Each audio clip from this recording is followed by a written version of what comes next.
Hi everyone, welcome. Thank you for joining us to celebrate the launch of Partial Shade by John Birtwhistle. Here it is in all of its glory. I believe it's John's 7th Carcanet collection. I'm sure everyone's very eager to get started. So in just a few minutes, I'll be handing over to this evening's host, David Duff. But there's just a few things that I need to get started, to run through first. So first of all, my name is Lucy and I work at Carcanet. The event tonight will last for about an hour. There is a chat box function on screen, so please do use it. Let us know where you're joining us from. Let us know what you think of the reading. You will just need to change the settings first to make sure that it's set to send to everyone, because otherwise we won't see it. There is also a Q&A box, so if you do have any questions for John during the reading, please put them in there, and then towards the end of the event, then David can pick some out to ask John. During the reading, I will be sharing the poems on screen for you to read along, but you are in charge of how your screen looks, so do feel free to reconfigure it and change how it looks. That's absolutely fine. But if you do have any problems, technical problems, just drop us a message in the chat and we'll see what we can do to help. And finally, thank you for paying your £2 to be here. It's redeemable against the cost of the book, so I'll pop the code in the chat for you. But don't worry if you miss it, because we'll be sending an email round tomorrow with the code in, and we'll also share it again later on in the event. Okay, so now it's time to hand over to our host, David Duff. So David is actually a former student of John's, and he's now Professor of Romanticism at Queen Mary University of London and Chair of the English Association. Welcome, David. Right, thank you, Lucy. Well, it's a very great pleasure for me to introduce the marvellous poet John Birtwhistle, whom I first met as an English student at the University of York a long time ago. John was then a dazzling lecturer on Romantic and 17th century verse, and he brought to his teaching of poetry the insights of a practitioner, a level of insight and of explanatory power, which I can honestly say I've never encountered before or since. Now, while I was at York, he published his 4th volume of poetry, Our Worst Suspicions. And this too was a revelation to me, giving me a new sense of how poetry and philosophy and politics could combine. Now, that decade, the 1980s, also saw John's first ventures into writing libretti. And another unforgettable moment for me was when John and the composer David Blake reported in a seminar on their work in progress for their opera, The Plumber's Gift, the myriad artistic decisions needed to bring words and music together on the operatic stage. Well, there's never been an opera quite like it, and I was there at the ENO in 1989 to witness it. John left academia in 1992 to become a full-time writer based in Sheffield, and since then he's produced other remarkable volumes of poetry, including Eventualities in 2013 and In the Event in 2020, both published by Carcanet, the former under its Anvil Press imprint. Now, the current volume we're launching today, Partial Shade, Poems New and Collected, is, he tells us, an anthology of verse, one which eschews the normal methods of selection and ordering for a single author collection.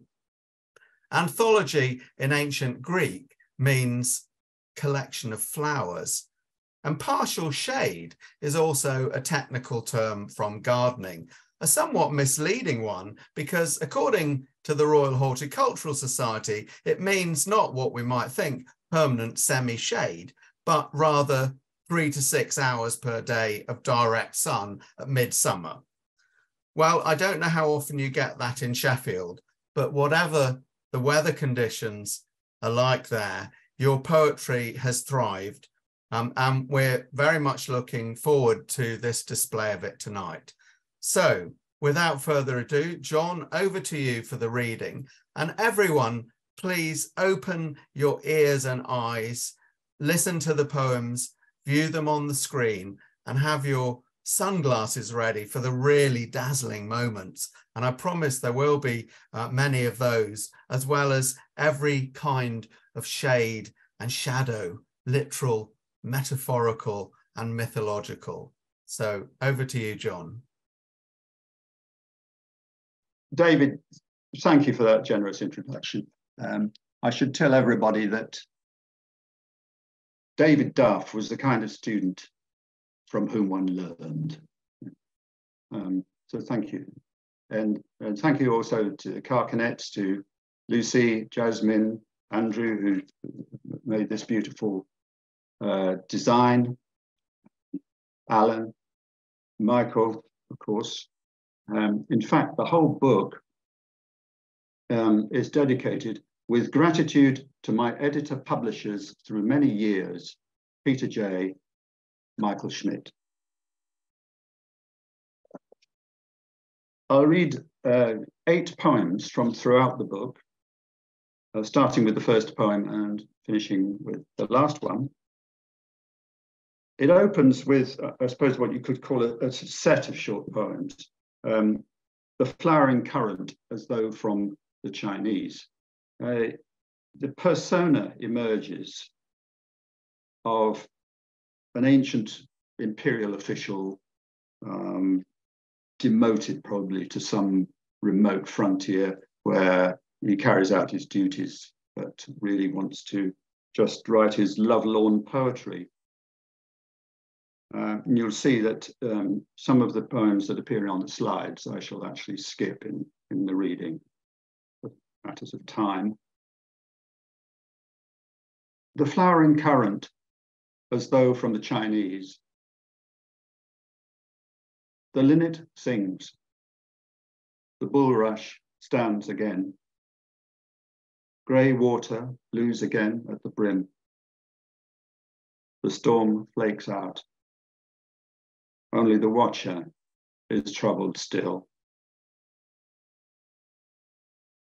Today received several complaints, issued few instructions, forgot about verse. Dark finds me studying another paper alone. An inner courtyard silently walls in your absence with a disused well. I gaze from my desk, embezzling time. Much of the afternoon, when I should be writing reports, I draft these lines on willow leaves as they fall sharp in patterns on the many paths. The first official day of spring finds me collecting fines and the long-stemmed flowering currant in flow. I get noticed for the willow verse. Larger matters are not in my gift. The willow curves in its own script. Eye for detail has the say in offices like mine. In this courtyard, a famous dialogue is set, and we discussed it here. Duty keeps calling me back where I can look out for you. Silky sky, haze of pollen are bringing back my thoughts. Once we were candid and cast a single shade. Press gangs go with my seal along the springline villages, though I would rather protect the poor of this world. I dreamed again the slight field in the small of the hill, as though the edge could keep when the knife is melted down. Horsemen muster on the plain. Stupid birds will soon be setting out where I am forbidden to go, longing for here where I used to hear you laugh. Horsemen return. Several villages, a single plume of smoke. Even at my desk, winter sets in. Sick leave enables me to linger for once with the 100 poets, those of dispassion, those of inmost thought. By a single taper, I write out an old verse I would care to have written, dwelling on love, that bookish theme. Dusk, a frail bridge. I cannot put you out of mind. A skein of geese, mist rising from the lake. Clear stars only recall the alterable things as I lie with my thoughts. Elsewhere in the house, a child cries with my voice. In the presence of others, you touched me on the wrist. Woken early by messages, my dreams go on, and I wonder how you are, somewhere beyond in the morning.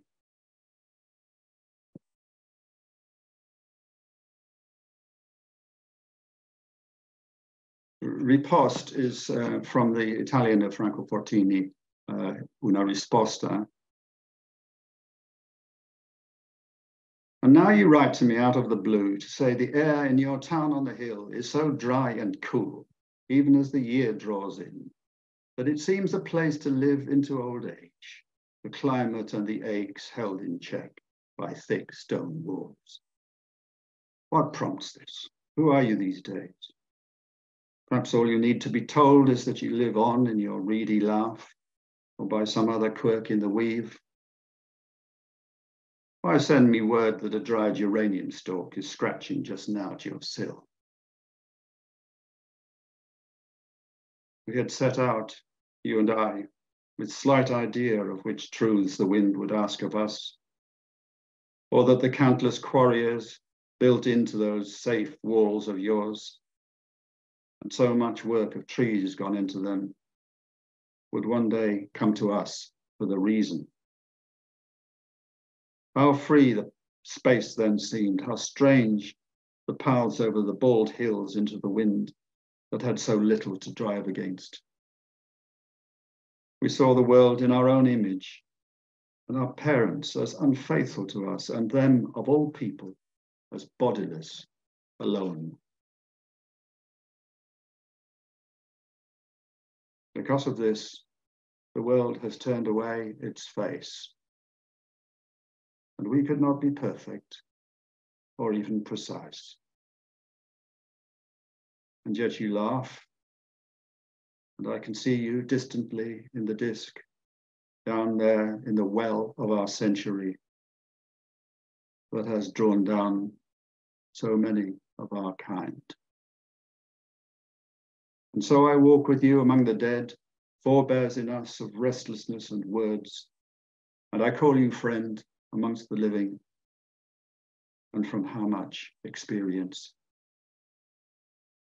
It was this, I tell myself, that those ferocious winds were about as they tormented the gardens.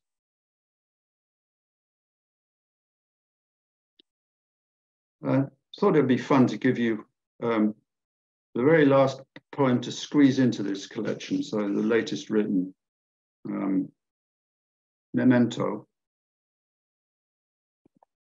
Between the pages of Victorian poems, I find this fern, pressed like one of those rusty fossils in yellow sandstone layers that open like a book.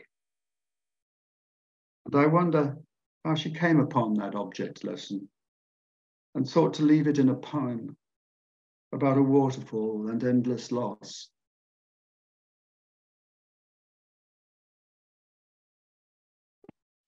Ethnic monitoring. The well-meaning form requires my tick in a single box for your race. So many fields compressed in a bud. You went searching through the vaults of a vast library to borrow your sequence, some of it latent for hundreds of years. Who cares if these are your father's eyes, or your Viking hair arrayed on Lincolnshire or a white African settler's tray? Did the Mongol invasion of Norway give rise to your epicanthic folds? Are those thoughtful fingers those of a Jura watchmaker? Whoever could have dumped your infant grandpa on a Leeds doorstep? Vain questions. Now we can print out the long involved spirals of heredity. So, familiar stranger, ticked as quite other, I gaze along escapingly subtle curves of your brow, the bones of your skull, continents drifting together. I exult that you have fetched your codes from every quarter, and that so many variables compose your secret head. I kiss your fontanelle.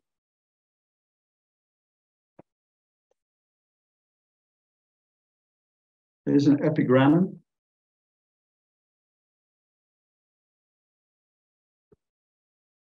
Alexander the Great to Charon. Here is my coin. You know the face that sent you cargoes of shades in my day.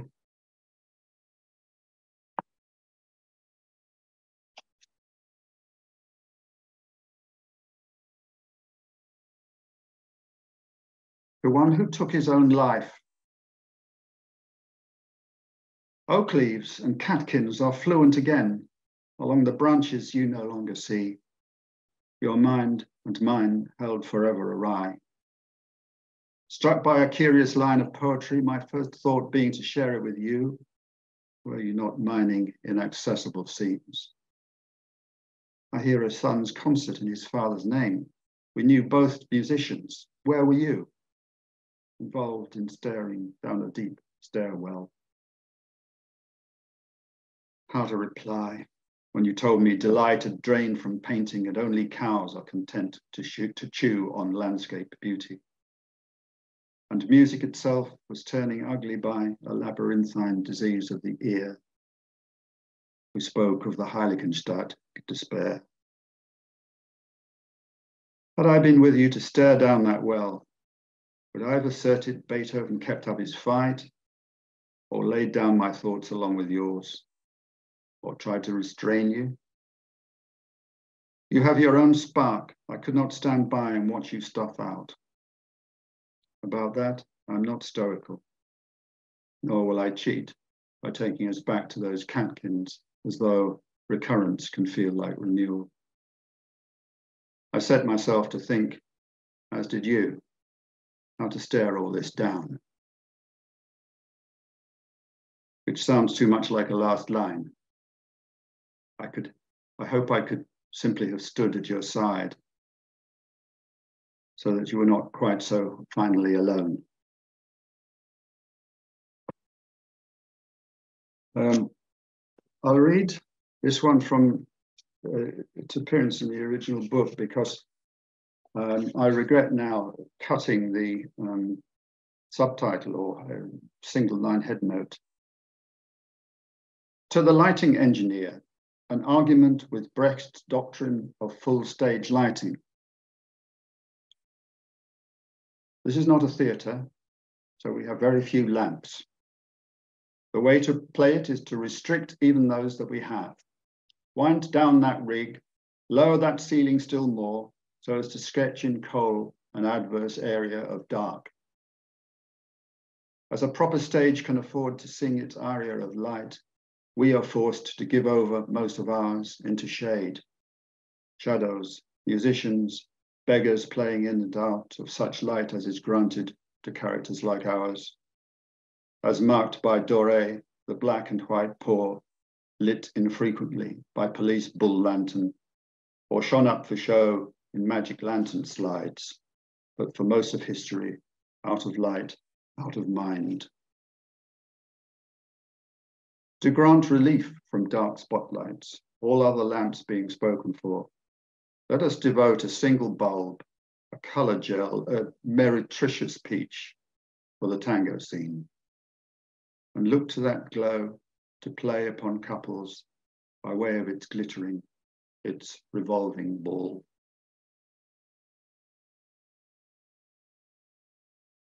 And lastly, cypress, so cypress the tree, not a cypress place, cypress an ode. It has as you can see, an epigraph as weighty as a first stanza, which is my version of the prose of Philostratus, who was a Greek philosopher of the Imperial Roman period. An epigraph about the shrine of Cyprus, the youth who was metamorphosed into a tree. And the poem imagines a modern pilgrimage to that shrine, which I think is somewhere in Turkey, modern Turkey. Cypress, an ode. The shrine is encircled by tall cypress trees, and out of that soil a profusion of springs flow silently. There Apollo stoops to bathe, and there a sapling grows that once was a youth, Cypress by name. It is the beauty of the tree that makes the transformation plausible. Here is no shrine to transformation. Even waterfalls fall silently. Enchanted glades are no defense of verse where pilgrims quest for changeless verities. Yet we travel to disclose our homeless thoughts, where cypress trees are silhouettes of flame that scorch the underlying streams to flow unsplashingly. As for the youth, so casually calm, unshouldering his backpack, encompassed by trees of exalting height, breathing unbreathed air in the spring of his day, already a portion of that which merely being young entitles him to, he stuffs a plastic bottle into the cleft of the tree and pees. A second celebrant or nymph of this place comes bearing vegetarian sacrifice in a floral basket of her own weft. A third is plucking at a homemade pentatonic lyre. Nonetheless, a sapling thrill arises from this ground, and shades that nurture our wish for flame-like changes of form. In the eye of cold philosophy, the tree will take shape after its own repeating style, written in almost immutable code, forever conifer. The comely god himself descending to bathe was merely a fanciful way to see, nothing more than reflected sun as it sets in a pool. Just here, the very place where it is said that he implored sad Cypress to set himself free from an inordinate grief, having killed the creature he most loved. But Cypress was growing already within his own body, that sweeping bronze-dark tree he was soon to become, arrested in its weeping spire. For did he not unbend from his trunk the bristling limbs, splintering his skin to unfold his cancer or his travesty of birth in changing loveliness, stabbing, splitting his grieving self inside out, then to absorb his needles from the floor as he expressed himself as an emblem for any grief. Although the deeply enfolding shade goes on lording it over us, subduing our thought, we begin to notice the few ripples in its black-green water, the lyre retreating before the weir's chuckle, and teasing reflected glimpses of sky that we'd never have seen in inwardly reflective trees. So we're able to take our leave of that enchanting place and drive away through verticals, a cypress grove by a gloomy yard of graves, transected by distant diagonals of white turbine blades fringing bright plains of mechanized sunflower fields. Thinking from time to time of Cypress, his beautiful tree. over to you.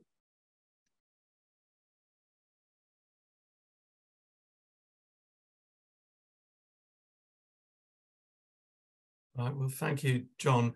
Well, this should be the first of several thunderous rounds of applause at this point, but I'm afraid there can't be because of the limitations of our medium. But yeah, it's wonderful to hear the poems read aloud, and I think that was a very sort of clever selection from the different parts of the volume. And I want to just start by asking you about the organization of this collection. You adopted a simultaneous rather than a chronological arrangement, and you say something about this in the foreword, and you also say more about it in the blog that you've written for Carcanet, which is, I believe, published today, and that listeners might want to have a look at after the reading. Well, you've adopted simultaneity rather than chronology, and you say that in the foreword that you'd approach the task of selecting and organizing the poems as if you were a stranger to your own work, looking through a bag of anonymous, undated papers to see how they could be made into a book.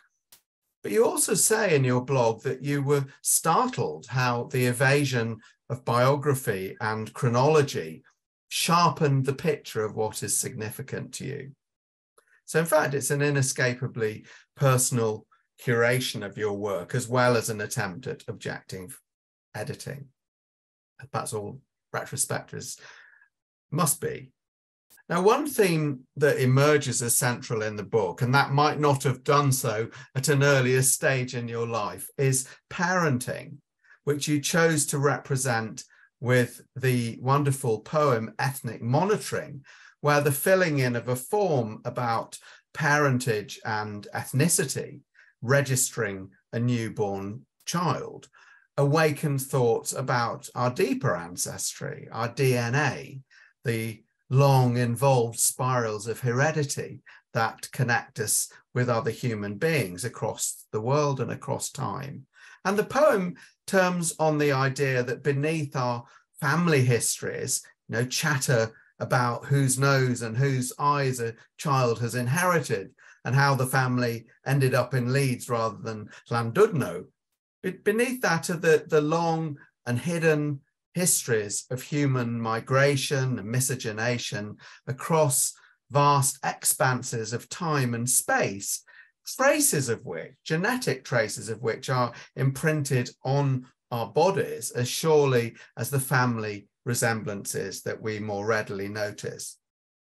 Now, to my mind, this is a brilliant reimagining of what it means to be a parent in the age of the genome sequence, and a moving celebration of the fact that we all fetch our codes from every quarter, you're phrasing there, each in our own unique and secret way. Now, clearly there's a strong personal investment here of someone who has experienced the profound joy and mystery of parenthood, but you're also making a political point that crude bureaucratic categories like white other capture so poorly the complexity of our origins and encourage forms of ethnic monitoring, your title phrase, that can too easily become the basis for racism or simply for stupidity about so-called identity. So I'd like to ask you first why you have found parentage such a rich theme, and what kind of artistic challenges does it present? I mean, there's a lot of bad verse, not yours, by others, about parenting, but you succeed triumphantly here.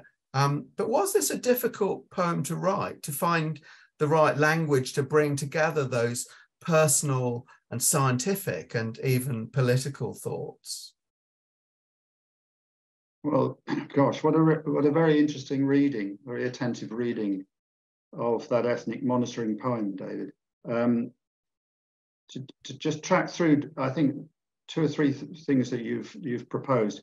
The first really was about the impersonality of the material, or objectivity of the material. I mean, so to arrange things as though they were not by me, which is really what recapitulates what you do in the composition in the first place. So you set something going, and then you decide, you learn what its language is and what belongs in it and what it doesn't, and shuffle it about. And it's important to be, so to speak, impersonal at that stage, in order to quell the censor and let some other stuff come through, because you're concentrating on these formal matters.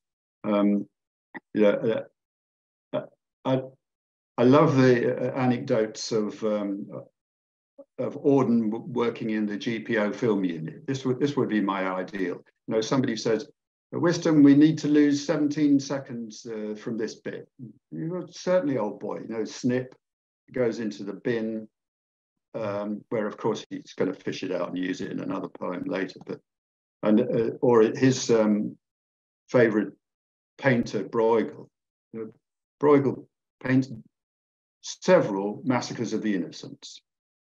And it seems that he more or less said, would you like another massacre of the innocents, or for the same money, would you like the snow scene without the massacre?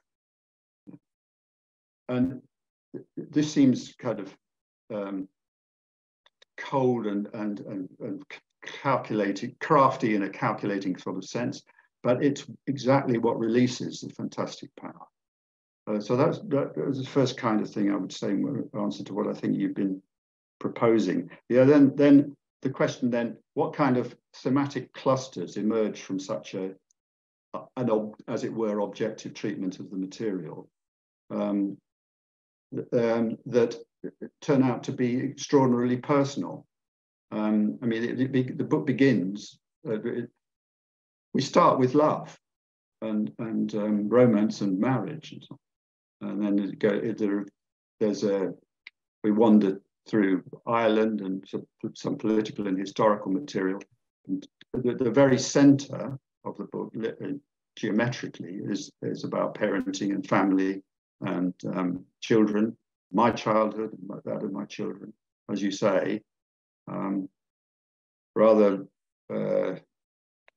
reminiscent of Wordsworth's 1815 category poems relating to the period of childhood, I'm afraid.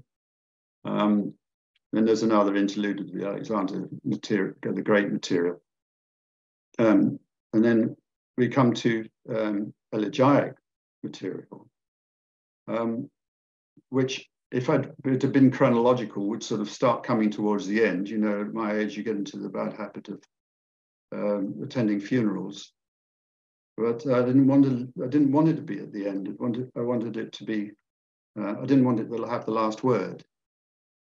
So it's answered by the longest section of the book, which is crammed with stuff about art forms of various kinds, whether trivial things like anecdotes and jokes and excuses, or about high sculpture and so on.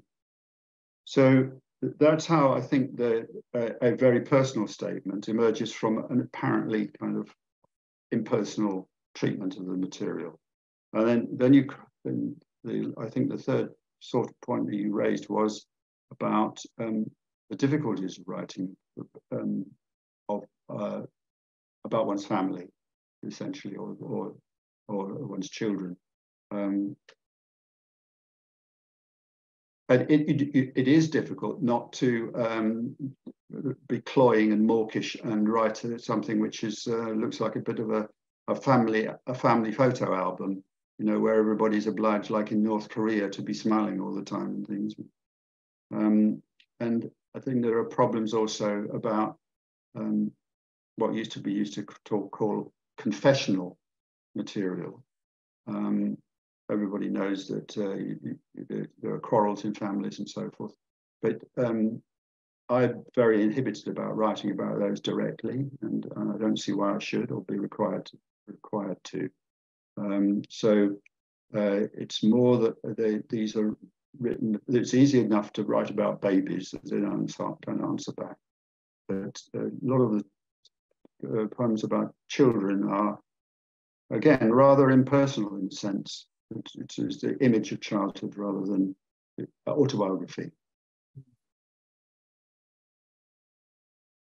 Right. Well, thank you very much. Yeah. Another poem that greatly interests me is the first one you read, the Flowering Current, that opens the collection. Now, when I first read this poem and heard you read this poem back in 1985, when your collection, Our Worst Suspicions, was published, I took it as an aesthetic manifesto for a certain kind of verse, which you call willow verse, which eschews large matters and in which eye for detail has the say, to quote from the poem. Now, the miniaturism of the verse form, those 5-line units that we saw on the page, each a poem in itself, but thematically connected, seems to underpin that conception of poetry. And your subtitle suggests a provenance as though from the Chinese. Now, returning to the poem and hearing you read it again, other things struck me. First, I see now that it's both a love poem and a political poem, one that expresses personal longing, nostalgia for a remembered intimacy, but also one that probes questions of public responsibility and agency. The sequestered I, the persona, worries about where its duties lie, about its offices, about the alterable things which need to be done but don't necessarily get done. There are too the menacing horsemen mustering on the plain, returning to the village to leave ominously a single plume of smoke, in contrast perhaps to the single taper by which a few lines later an old verse is written out on that bookish theme of love.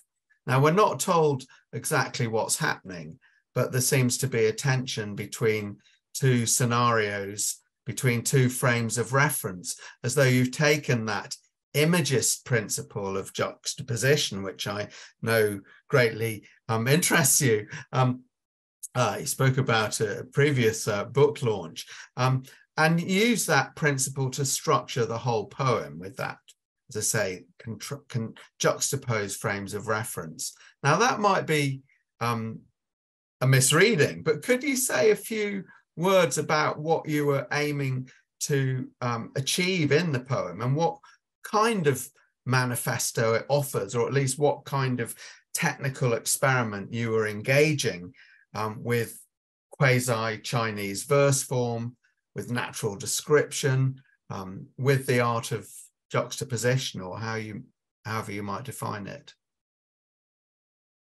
Yes.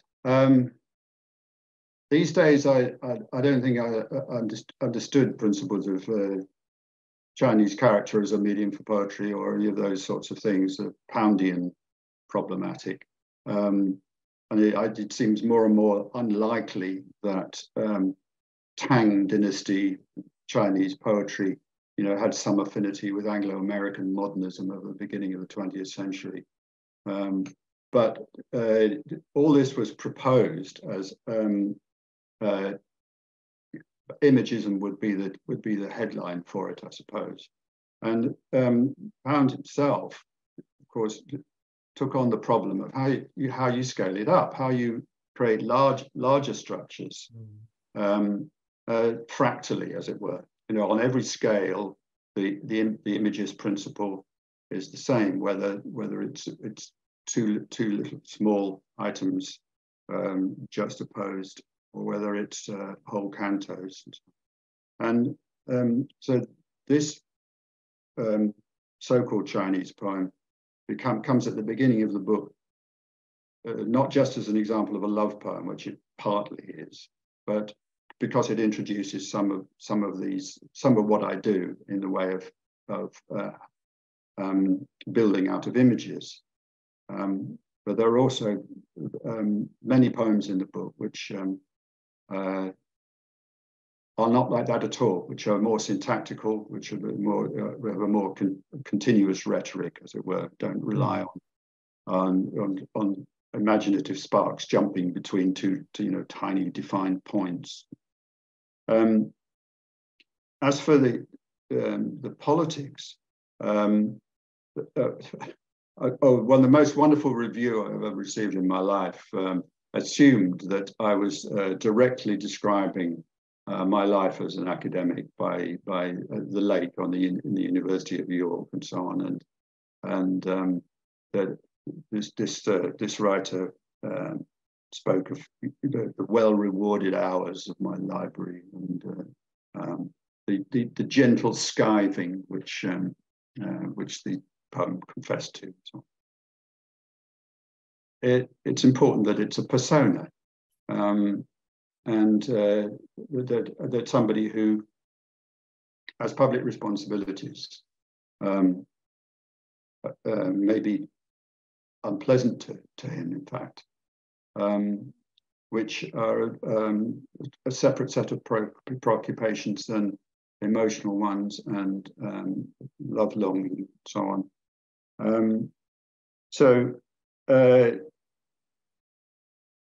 To revert to this idea of the imagist fractal, that you can build up a larger structure by the same principles as you juxtapose smaller ones.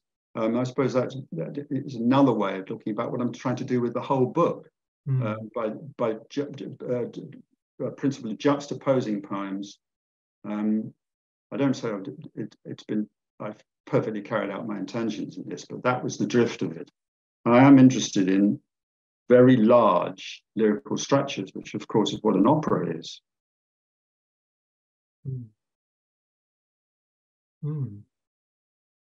Can I just interject a question from the chat there, which has germane to what you're saying? Julius Smith asks, is there a parallel between your comment about Auden snipping out 17 seconds and your omission in your reading aloud tonight of sections from The Flowering Current?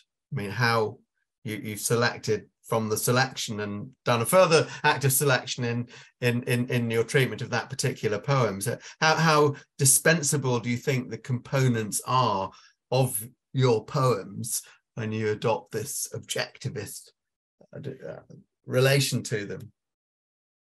That's a very amusing and perceptive thing to point out. I do think that, of course, Auden understood these things very well. He knew perfectly well, for example, that if he suppressed a poem, that would guarantee its immortality. He knew perfectly well that it is not just once it's in print, it's not destructible, and any revisions are very self-conscious, and people will notice them and so on. And so dropping whole poems, I did September or Lay My Sleeping Head, it's famous. Nobody wants it. It cannot be removed from anybody's consciousness, no matter what you do to it.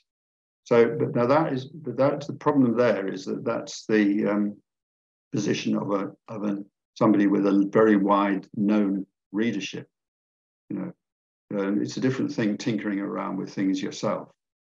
And if you tinker around with them yourself, it's because you're trying to acquire that readership. You're trying to make things as good as you can, so that you acquire something of that kind of dialogue with the reader. I think it's a bit of a confused answer to a very precise question. Yeah. No, it's a good answer. Can I ask you about another more recent poem that reads like an aesthetic manifesto, a more forthright and polemical one, for the lighting engineer? Now, when you first published this in your collection in the event, it carried a head note, which you've read out for us tonight, but is not in the printing in A Partial Shade, calls it an argument with Brecht's doctrine of full stage lighting. And that could hardly be more explicit, and you're taking issue in your arguing with the master of explicitness and the master aesthetician, Brecht.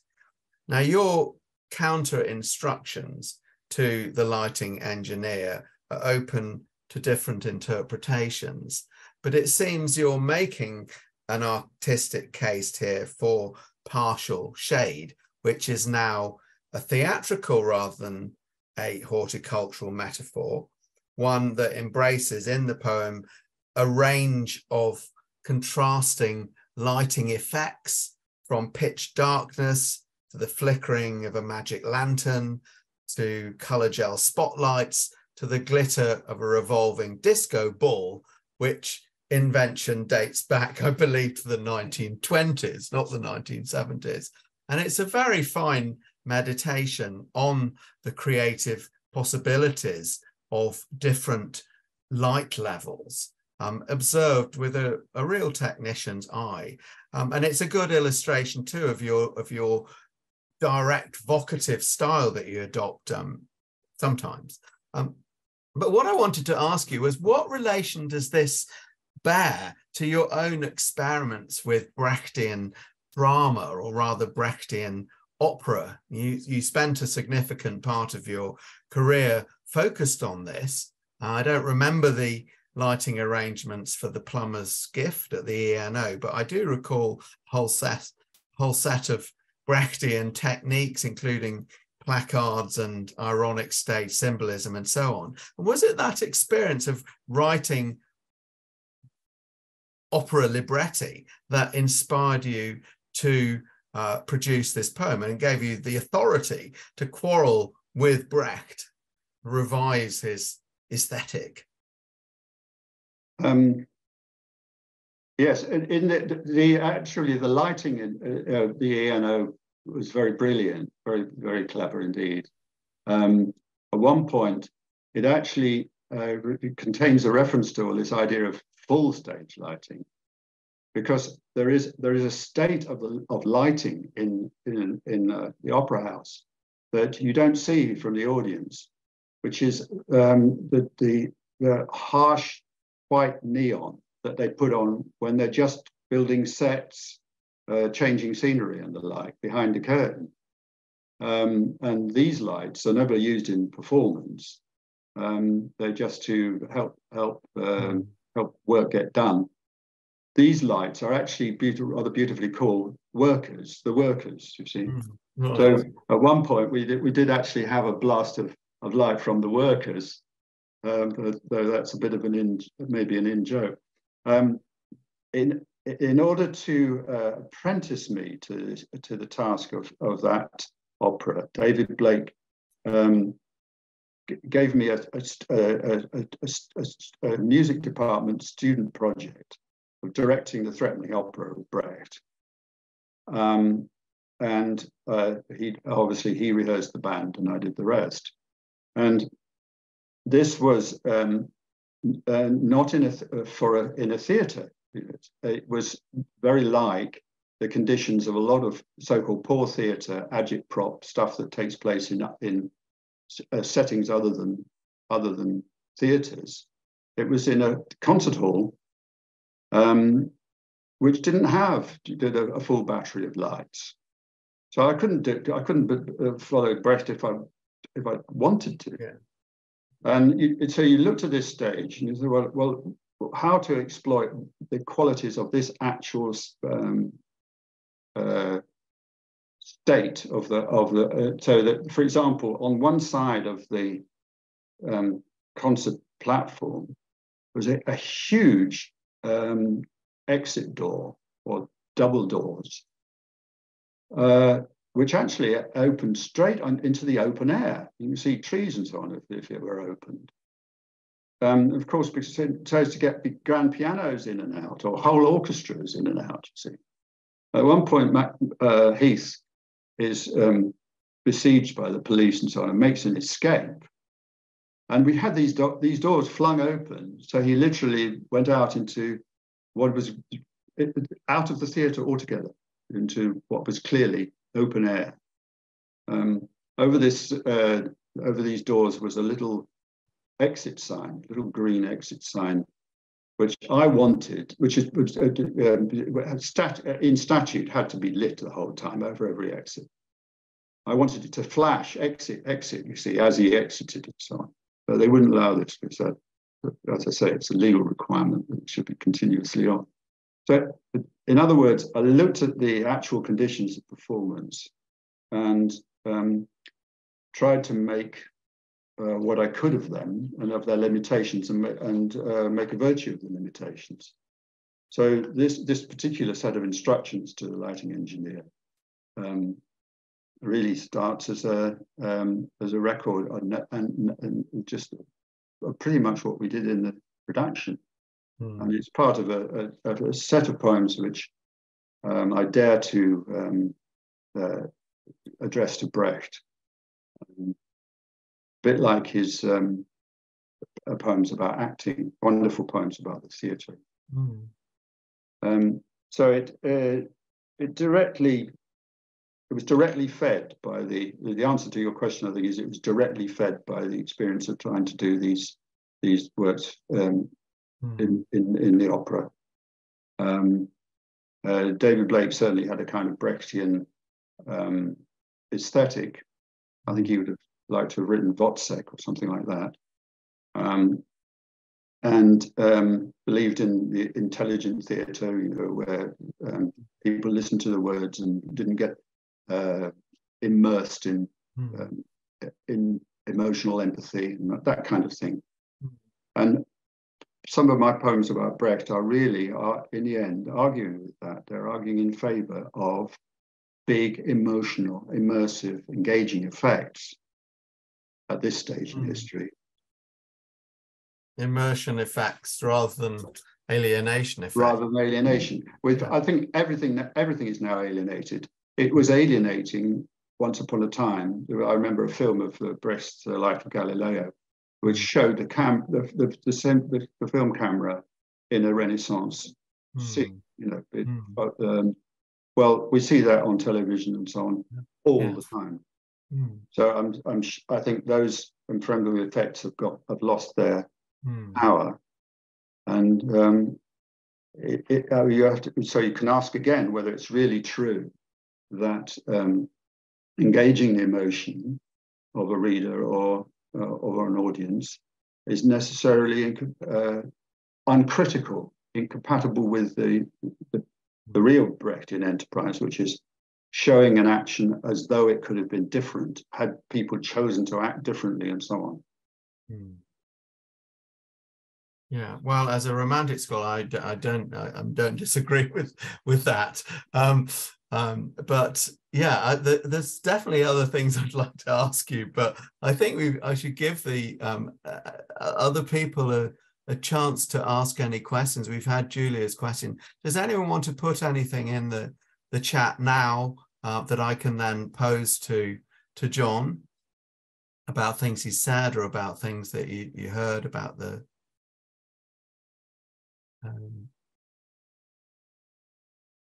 it's anyone what if there's not, I know it's hard to come in, it's hard to break the silence even of a chat a chat room on an online call. I know that from teaching online very much, but okay. There's two. Okay, there's two in the Q&A box. Okay. Now I'm looking. Yes. Okay, yeah, we have got two questions. One from David Birtwhistle. I'm interested by your continuing revision of works. Would you like to expand on why and how you decide to make these changes? If this is my brother, he knows perfectly well what it takes to, as it were, revise an oil painting, to build something up, to continue to work on it until you think you're satisfied. I mean, it's just a mode of composition in the first place. If it continues, once the thing is in TypeScript or something, I mean, I actually write. I like what happens when you physically write something. And then I put it on these days on a screen and tinker with it and so forth. So there are many stages of a process. It's not unpremeditated song. So I've never really seen the objection to revision. It's just what it takes to produce the stuff. When it comes to a book like this present selection, it's just a matter of making it as good as you can. You know, I didn't really feel the kind of inhibition that people seem to about tampering with their own work. You know, as though you're molesting some young person's honest intentions and so on, years and years ago. I don't feel that discontinuous from that young man. I mean, just as a rider to that, did the act of curating this collection, revisiting and gathering your work of many decades, did it tempt you into revision, into more acts of rewriting? I mean, I was in Prague last week for a summer school, and I reread Milan Kundere's Art of the Novel, and he suggests that all novelists ever do is rewrite their first novel. It's a kind of theme and variations for the rest of their career. Now, I don't know if that's true for poets, but if it is, what's your theme, or what set of variations will you be writing next, or what other parts of your, that's perhaps too silly a question, but what parts of your work, revisiting them for the purposes of this collection, might have sort of left you with a sense of unfinished business, areas that you want to go back to explore? Well, it's partly you do this kind of thing to discover just that. Yeah. One reason I wanted to avoid the chronology is it seems to be a summation, and to be a point of arrival, and I wanted it to be a point of departure. I wanted it a platform or springboard for new work. Yeah. The little potted biography one is invited to put into books. Yeah. I say, well, I'm working on a new collection, and that will no doubt be affected by this the review, if you like, that one is privileged to have by making such a selection. And it is it's pretty agonizing, in fact. It's it's a very, very self-searching thing to do. I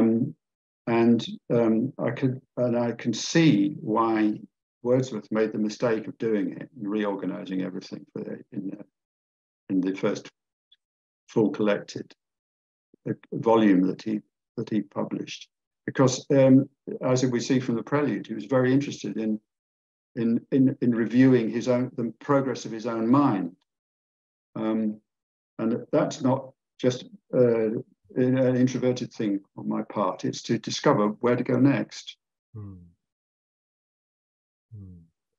Well, I'd love to go somewhere next from that question, and also pick up some of the other questions in the chat here. But I think we've reached the end of the reading now, and we're going to be kicked off this call by Carcanet, unceremoniously, but probably very elegantly, in fact. But I think we'll have to stop there then. But yeah, thank you very much from me to John for